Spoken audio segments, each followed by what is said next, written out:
അച്ഛാ, ചേച്ചിയെ കാണാൻ നാരായണൻ ചേട്ടനോട് രണ്ടുപേരും വന്നിരിക്കുന്നു. അതിനായിരിക്കും കാപ്പി ഉണ്ടാക്കിയത്. ഞാനൊന്ന് സംസാരിക്കട്ടെ, എന്നിട്ട് മതി കാപ്പിയും ചായയൊക്കെ.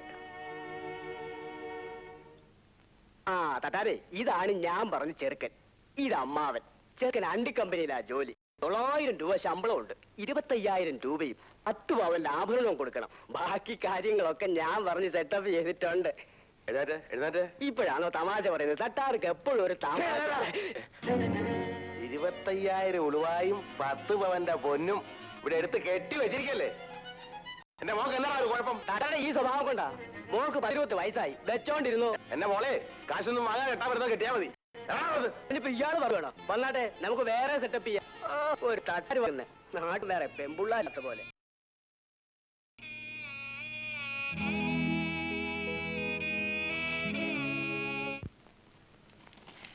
അയ്യോ, അവൾക്ക് ആശാനല്ലോ. ആശ വരട്ടെ. നിന്റെ ആശാൻ വരുന്നത് നിൽക്കാൻ എനിക്ക് നേരമില്ല. ഞാൻ വേറെ കടയിൽ കൊടുത്തോളാം. എന്റെ പൊന്നു ചേച്ചിയല്ലേ, പിണങ്ങി പോവല്ലേ? ചേച്ചി ഇവിടുത്തെ സ്ഥിരം കസ്റ്റമർ അല്ലേ? നിനക്ക് അളവെടുക്കാൻ അറിയോ? അറിയാമോന്നോ? ചേച്ചിക്ക് ഇഷ്ടമാണെങ്കിൽ ഞാൻ എടുക്കാം.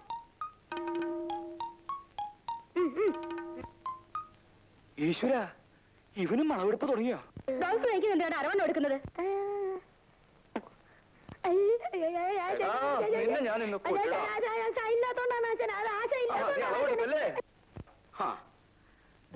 ഞാൻ വരുന്നത് വരെ ക്ഷമിക്കാൻ രുക്മിണിക്ക് ഇത്ര ക്ഷമയില്ലാതെ പോയല്ലോ. വരൂ, നമുക്ക് വിശദമായിട്ട് അളവെടുക്കാം. വരൂ.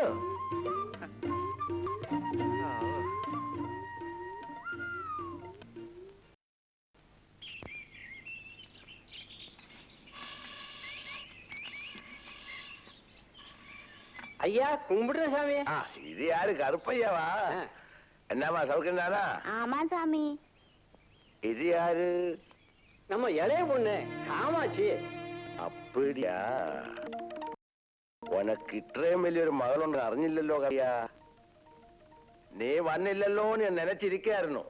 വേറെ 3-4 പാർട്ടി ഇങ്ങ வந்து நான் யாருக்கும் கொடுத்தில்லை.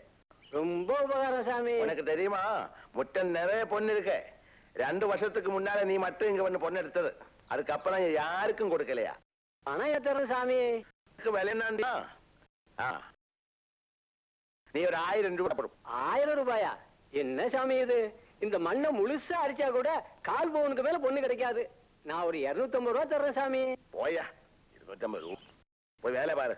அப்படி எல்லாம் சொல்லாதீங்க சாமி. இந்த மாதிரி ஏதாவது கிடைச்சாதான் இந்த பொண்ணோட கல்யாணமே நடக்கும். கடைசியா ஒண்ணு சொல்றேன், 500 ரூபாய் விடு. அதை இவ்வளவு ஓர்த்துட்டா.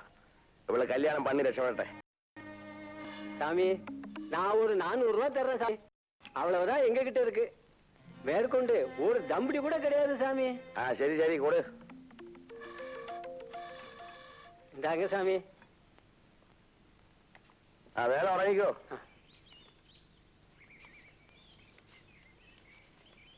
എന്തിനാ പാവങ്ങളെ പറ്റിക്കുന്നത്? കഴിഞ്ഞ ആഴ്ചയില്ലോ അച്ഛൻ മണ്ണിടിച്ച് പൊന്നെടുത്തത്. ഒരു വീക്കിയാൻ പറ്റുന്നുണ്ടല്ലോ.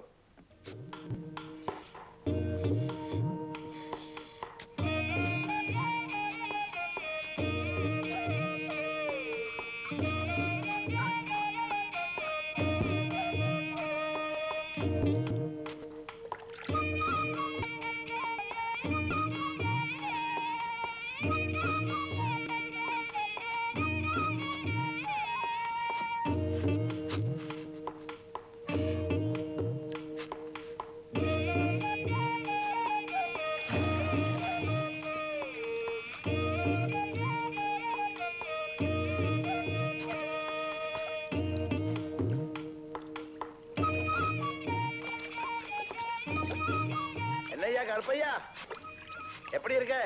அவ்வளவுதானே? ஒண்ணும் கிடைக்கிற மாதிரி இல்லையே சாமி. கிடைக்கும் கிடைக்கும், நன்னாய் பாருங்க.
என்னம்மா ஆச்சு? உன்னை காமாட்சி, ஏதாவது கவிதம் கண்டியா? என்னம்மா ஆச்சு? காமாட்சி, ஏதாவது பாம்பா படுத்தாரியா? உன்னை காமாட்சி.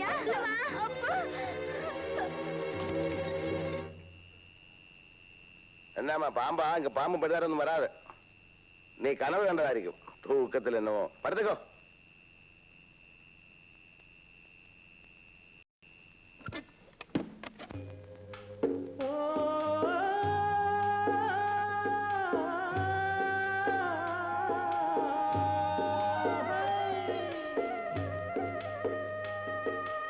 சாமி, ஒரு பொடி பொண்ணு கூட கிடைக்கல சாமி. கொடுத்த ரூபாய திரும்ப கொடுங்க சாமி. ഒന്നും കിടച്ചില്ലേ? ഏമാറ്റം വേണ്ട. എല്ലാം ഞാൻ കാണാതെ ഒതുക്കിയിട്ടുണ്ടാവും. இல்ல சாமி, நீங்க எங்க வேணாலும் பாத்துக்கங்க சாமி. വേണ്ട വേണ്ട, நீங்க പറഞ്ഞ പടിയെല്ലാം ഞാൻ ചെയ്തിരിക്കேன். அப்படி எல்லாம் சொல்லாதீங்க சாமி. பாதி ரூபாயாவது திருப்பி கொடு சாமி. ஊருக்கு திரும்பி போறதுக்கு காசு கிடையாது சாமி. പോ പോ പോ. என் பொண்டாட்டி கட்டுத்தாலிய அடமானம் வச்சு வாங்கிட்டு வந்த பணம் சாமி. தயவு செய்து கொடுங்க சாமி. ഇനി എന്റെ തനി സ്വഭാവം എടുക്കണം ഞാൻ.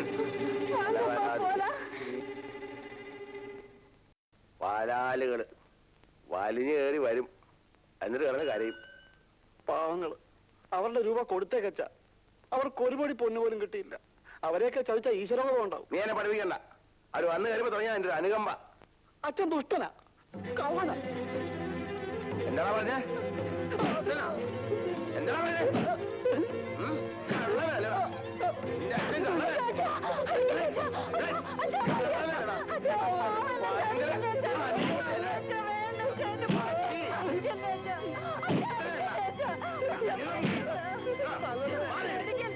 ഇതിനകത്ത് കണ്ടുപോകുന്നുണ്ട്.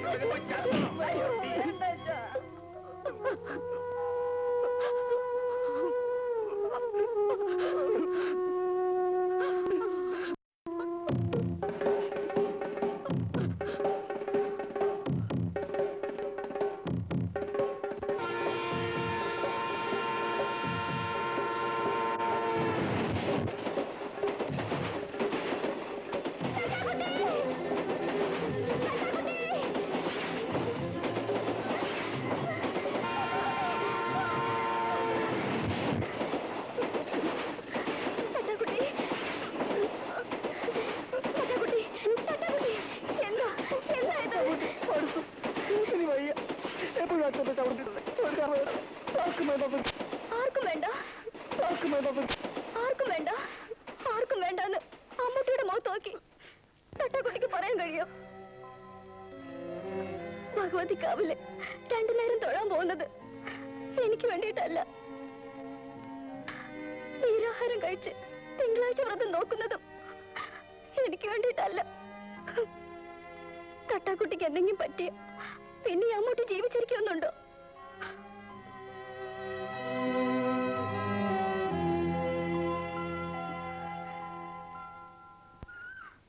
ഇനി ഇങ്ങനത്തെ വിചാരങ്ങളൊന്നും ഉണ്ടാവില്ലെന്ന് എനിക്ക് ഉറപ്പ് തരണം. തലയാട്ടിയ പോരാ, എനിക്ക് ഉറപ്പ് തരണം. ഉറപ്പ്.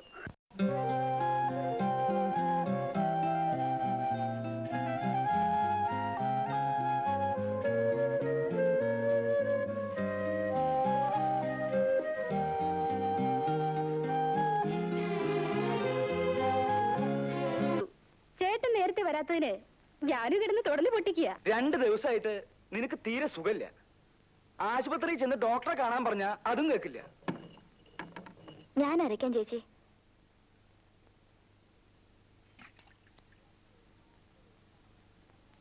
രണ്ട് ദിവസം ആശുപത്രി പോയി കിടക്കാൻ പറഞ്ഞ കിടന്നാലെന്താ? ഞാൻ ആശുപത്രിയിൽ പോയി കിടന്ന മോളെ സ്കൂളിൽ അയക്കലോ ഇവിടുത്തെ കാര്യങ്ങളൊക്കെയും മുടങ്ങൂല്ലേ? ഓ, അത് സാരില്ല. അതിനിവിടെ അമ്മുല്ലേ? അല്ലേ അമ്മു? ഏതായാലും നീ ഒരാഴ്ച പോയി ആശുപത്രി കിടക്ക്. ഞാൻ പോണു. വരട്ടെ അമ്മു.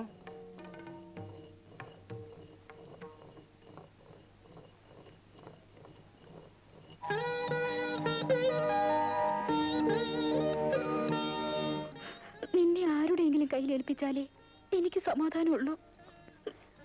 ആശുപത്രി പോയി കിടക്കാൻ പറഞ്ഞത് എന്തിനാണെന്ന് എനിക്കറിയാം.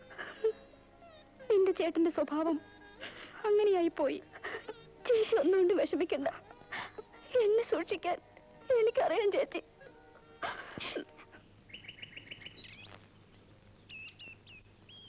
ഉണ്ണി ഉണ്ണിയില്ലേ?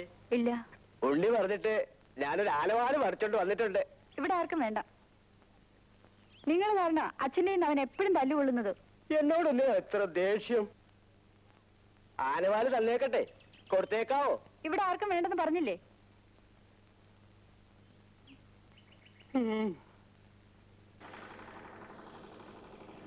രണ്ട് ബ്ലൗസ് തയ്ക്കണം. തയ്ക്കാലോ, അകത്തേക്ക് കയറൂ, അളവെടുക്കാം. അളവ് ബ്ലൗസ് ഞാൻ കൊണ്ടുവന്നിട്ടുണ്ട്. അത് കഴിഞ്ഞ ഓണത്തിന് തയ്പ്പിച്ച ബ്ലൗസ് അല്ലേ, അത് ശരിയാവില്ല. ഓരോ ബ്ലൗസ് തയ്ക്കുമ്പോഴും അപ്പപ്പ അളവെടുക്കണം, എങ്കിലും നന്നാവൂ. അകത്തേക്ക് പൊക്കോളൂ, ഇങ്ങോട്ട് വരിക.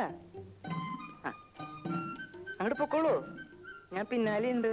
കൊല്ലാനൊന്നും അല്ലല്ലോ. കൊച്ചാപ്പി എടുത്താ പോരെ? അവന് ബട്ടൺസ് തയ്ക്കാനല്ലേ അറിയൂ. ആശാന് ഞാൻ നന്നായിട്ട് എടുക്കാം ആശാന്. ചമ്പലം. പിന്നെ ആശാനെ അമ്മ ചേച്ചി വരുന്നുണ്ട്. ഹോ, എന്നാ ഈ പ്രാവശ്യം അളവ് വേണ്ട, ബ്ലൗസ് മതി. ചെല്ലേ ചെല്ലേ, എന്ന് തരും? എന്നാ വേണേ തരാം. ചെല്ലേ.